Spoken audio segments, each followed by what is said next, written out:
that stuff. Summer Olympics are, as the name implies, next summer. 2024 Olympics are set to happen in Paris, and Paris is having a massive bedbug infestation. And they're trying to figure out how they're going to mitigate this. It might seem like that's a long way off next summer, but it's not really. Paris is being overrun with bedbugs. The Summer Games were supposed to be in Japan back in 2020, but obviously the pandemic put all that stuff on hold. So they haven't had a Summer Olympic Games since 2016, I don't think. And so they're trying to figure out how, you're going to have hundreds of thousands of people theoretically coming to your city. With all due respect, Paris is already not a city that's squeaky clean, if you've ever been. My wife and I got engaged in Paris accidentally. I didn't go there with the express notion of doing that, but that's how it turned out. Back in 2012 is when we went to Paris for Christmas. And so we've mentioned to our daughter that at some point we'd like to take her over there. And I guess she had seen something on television about the bedbugs. And I said, well, we're not going to go over there while this is going on. However, anytime, you don't really know what's going on when you go overseas. You just have to kind of conform to whatever your best practices are for international travel. And so in Paris right now, they are contending with a massive bedbug problem. Residents and tourists, they say they need to be on high alert. They found them on public transportation. They found them inside movie theaters, obviously inside hotels. And so it's a bit of a bigger problem than just checking under your mattress. The opening ceremony for the 2024 Olympics is next July.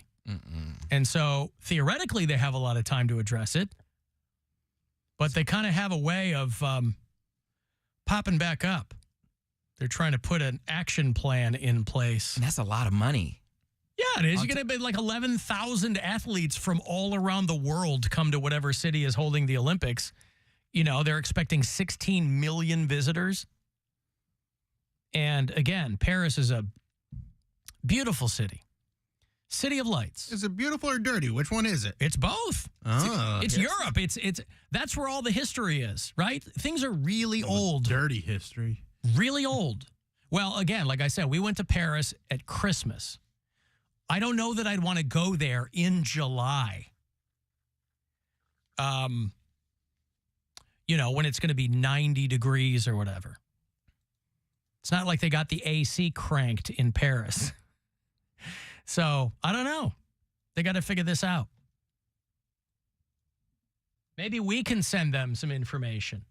Maybe iHeart can send them some tips. What did you say, Cody? Did I interrupt you? No, I didn't say anything. So, listen, maybe you've got a plan to go overseas within the next year. Just FYI, know that that's going on right now. Did you get a wedgie when you were growing up? I mean, I got beat up a lot. Yeah, so wedgies. And always getting wedgies. it's usually family members that were giving me wedgies. Yeah, I didn't have that. My older brothers. But I was the oldest. I got them from kids at school. I sometimes from kids at school, but... Why do they call it a wedgie? Because the underwear is pulled up from the back until it wedges in. They also have an atomic wedgie. Now, the goal there is to actually get the waistband on top of the head. It's very rare. There's a woman who's suing Disney World because she got a wedgie from one of the water slides. This is a situation that I read about, and I feel like it's similar to the McDonald's situation where they try to be like, "Pooh, it's just a wedgie," where like with McDonald's when that lady got burned by a coffee, and people were like, making all the jokes like, "Oh, you didn't know the coffee was gonna be hot," but then you saw the burns that she got, and they were. Say it should not be that hot. It where was you leave- excessively hot and gave her serious injuries. This Wedgie situation is similar to that, where it like knocked her organs out of place. Jesus. You know, more and more what you read about Disneyland and Disney World is that they seem to be skimping on the customer experience. Like more and more people are complaining about just what a slog it is to go to these theme parks. And I always think about the people we talk to who go on the regular. I've made my thoughts clear about grown-ups with no children who have a boner for Disneyland. I think it's weird. You do you, but I think it's unequivocally weird. But it's also not cheap. You know, there's people who save up for a long time so they can take their family to Disney World or Disneyland. And if you spend all that money and that time and you just have like a bad time, that would really suck. This woman, this was supposed to be her big dirty 30. It was dirty, Emma all right. McGinnis is the woman. She, her daughter, and her mom took a ride on the Humunga Cowabunga. This is in Orlando. This is Walt Disney World Resort. I've been to that one. You've been to Humunga Cowabunga? Oh, I don't know. I've seen a video where a mother and daughter ride a Humunga Cowabunga. But That didn't have a Disney logo in that it. is not Disney approved. No. Nope. This is a 200-foot water slide, and I don't have to tell you what a water slide does, but you go down 5 stories in the dark before shooting out a pool of water. Shooting into a pool of water. You don't shoot out a pool of water. Maybe this woman did. So it's like you go down the tunnel, right? They have like the plastic tubes that you're in. Mm-hmm. When we were at the Nickelodeon Resort in Cancun, this is what it was. They had an area for like grown-ups, and Gwen and I would go down on like a 2-person tube, and the whole time you're in, you're on an inner tube, but you're in a tube, and you come out into the big. You don't know what the hell's going on. The point is to disorient you, so ostensibly that makes it more fun. Also, she's only suing for $50,000. That's not much money. That's like walking around money for Disney. Yeah, Disney, like, it's... That's a concession stand. That's like that's an one day at the hour. concession. That's Yeah. an hour at a concession stand at Disney. Yeah. Well, as soon as the lawyers get hold of it, they will want way more than that. Sweetie, you're doing it wrong. Yeah. Go after Mickey. Like, ruin their credibility. Say someone texts you. Now, as a young man, this is my favorite slide, not to go down, but to wait at the bottom and watch these girls get their wedgie and then stand up and you get full cheeks. Full cheeks, ladies and gentlemen. You get full cheeks. Mm-hmm. Once you get on the slide, riders are instructed to cross their legs at the ankles. I believe that's called crisscross applesauce. Nope, that's a different thing. Oh, this is legs straight, cross at the ankles. Yeah. Oh, not like, yeah, okay. Riders are not told why their ankles need to be crossed. I think it's pretty... Yeah, I mean, there is a degree to which you have to employ your critical thinking and your context clues. This is one of these things where if they only want 50 grand, Disney is just going to write them a check and say you are banned from the park forever. Here's your 50 grand. Did she cross her legs or not? Because I feel like if she didn't cross her legs, it's kind of on her. Her suit says they were instructed to cross her legs at the ankles. They're not told why, the importance of doing so, or the risks of injury if one's ankles become uncrossed. Nor are riders informed that the force of the water can push loose garments into a person's anatomy, an event known as a wedgie. This is in the legal filing, right? I love that. It got up in her guts. Like it says, yeah. Like her complaint says it injured internal organs. So she became briefly airborne at the end of the slide and suffered such a hard landing in the pool, she required hospitalization for serious injuries. Damage to her internal organs, and then all of your other lawsuit language. Scarring, mental anguish, loss of the capacity of enjoyment of life.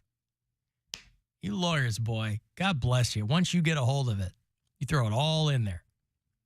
They're asking for at least $50,000 in damages, saying the slide is unsafe and unreasonably dangerous. The trouble with these kinds of lawsuits is Disney goes, we have tens of thousands of people a year that go down these slides. Right. And everybody's fine. It's They're not one going to have a person sign. out of so many that I think they will end up just paying her and be like, shut up. Yeah. And I think she knows that. There's no sign that says, hey, there's a danger of your suit going up your ass, rearranging your kidneys. Guts, yeah. Hey, you said for your 30th birthday you wanted someone up in your guts. You didn't say who. You didn't specify whether it was your own swimsuit or not. You didn't know it was the humunga cowabunga. That sucks, though, if you're there with, like... Rearrange your intestines. Yeah, well, there's people who do that after a big dinner. Like... So I'm saying, I gotta see the... No, I mean, listen, hospital bills are hospital bills. That's no joke. That's why these people end up suing anyway. They're like, I have money for this. So don't go I just want to ride. Well, but no one expects this. This woman didn't expect this. But again, I don't know. I'm not a lawyer. I don't know how you argue this case. I guess you argue. Oh, let me write that down. Huh? Alan is not a lawyer. I was under the impression that you were. No. So I'm surprised today. No, I was only pre-law. I was never. But no, all you can do is, my client got hurt in your park. This is what we want. She has bills. Because you can't make a case for negligence. They're like, there's a sign. That's a lot of water. It's a water slide. You can't make a case for negligence on the part of the park. Yeah, the kid was looking the other way. There's signs precisely because you got teenagers working these rides. Cross your legs, please. All right, chunk. Next person goes down. Cross your legs, please. Chunk. These kids, they're on their phone. Cross your legs, please. That's why there's signs everywhere.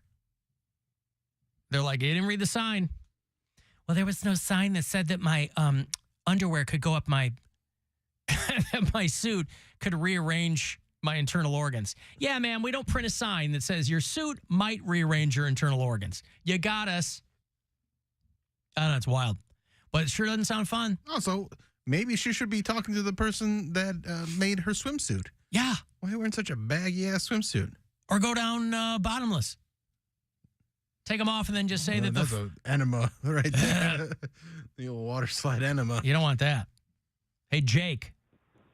Hey, good afternoon. So I heard you with your commentary about, grown adults who are just enamored with Disney. And I have a personal experience. My significant other, her sister, late 40s, her children are all grown. She'll go to Disney, and she lives in Columbus. She'll go to Disney a couple times a month. Just fly down there. I mean, once she went down there just so she could go karaokeing in one of the Disney bars and then flew back the next day. Obviously, you have to have some disposable cash to be able to do that, but just how into Disney they are Did is someone just pass away unbelievable. in her family? Like, is she a widow or something? my significant other and her sister did inherit some money from their dad. Good point, Poundcake. But I would like to add, I did have the privilege of going to Disney with this sister and her boyfriend. Her boyfriend had like a special pass that you pay tens of thousands of dollars for called the 33 Club. And you get like ushered into the front of everything. You get into every secret restaurant and bar.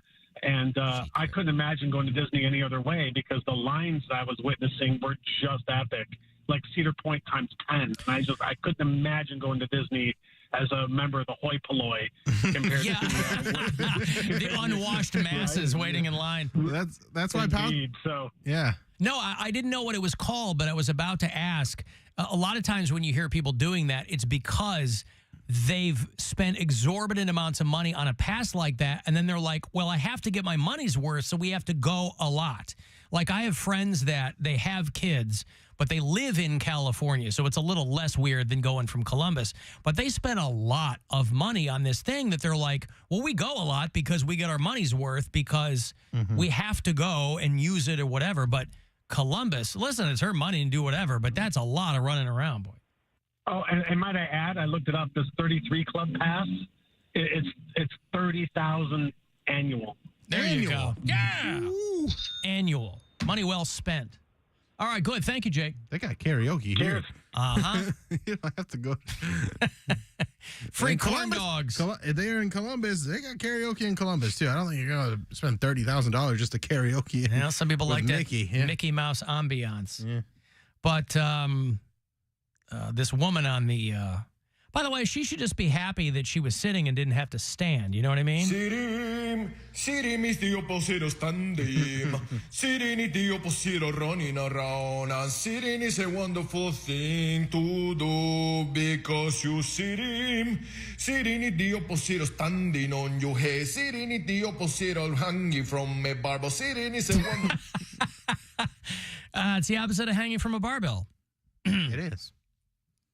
I guess. Alan at Cedar Point, the back of your ticket very clearly points out that you ride at your own risk. Oh, yeah. They're entirely indemnified on the back of that ticket. So I'm not sure what the lawsuit is other than to, well, you're trying to get your hospital bills paid. Like, I understand that. If she didn't cross her legs, that was a lapse in judgment, a prolapse, if you will. Now, I don't think anything came out. Things got pushed up. Yeah, pushed up and moved around. Right.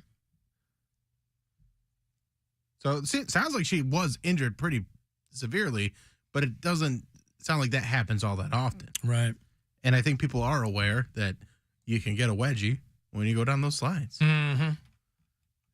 And again, I don't know what this woman's carriage was or anything like that. I reiterate that when I was a young man going to water parks, you'd stand by those slides waiting to see some butts. Right. As a young man, you're saying. Yeah. Yeah, as a young man. Yeah, I'm talking about You put away childish things when you became a grown man. like a teenager, Mm-hmm. maybe like preteen. You're like, hey, it's a good place to hang out. Mm-hmm. Might see some butts. Some lady butts. Lady butts. Seeing it when you're like 10 years old, maybe 12 years old, and you see a full-grown woman and just any curve exposed, yeah, it's a good time. Yeah. And it didn't happen, like now there's so much, it's so readily available because of the internet. But in real life, in the 90s and 80s and before, you were so mesmerized by the slightest bit of public nudity. Or even accidental, not even nudity. Just if it was a swimsuit that was clinging to, like just seeing a woman in a swimsuit was like, this is a good day. I remember being in maybe the 7th or the 8th grade. I went to Catholic school, and so the girls were wearing like button-down blouses. And I remember that the girl who sat next to me was one of the first girls to get her boobs. And boy, did she. And I remember looking over, and just a slight movement she made where I could see the buttons popping open in between the buttons, a little flash of bra. Yeah. I mean, that's like that image is burned skin, on my just bra. Bra. That was all. I was like, man, the next few years are going to be awesome. Just bra was enough to be like, this is a great. My month is set. I got to take a break here. If you want to send a text, 351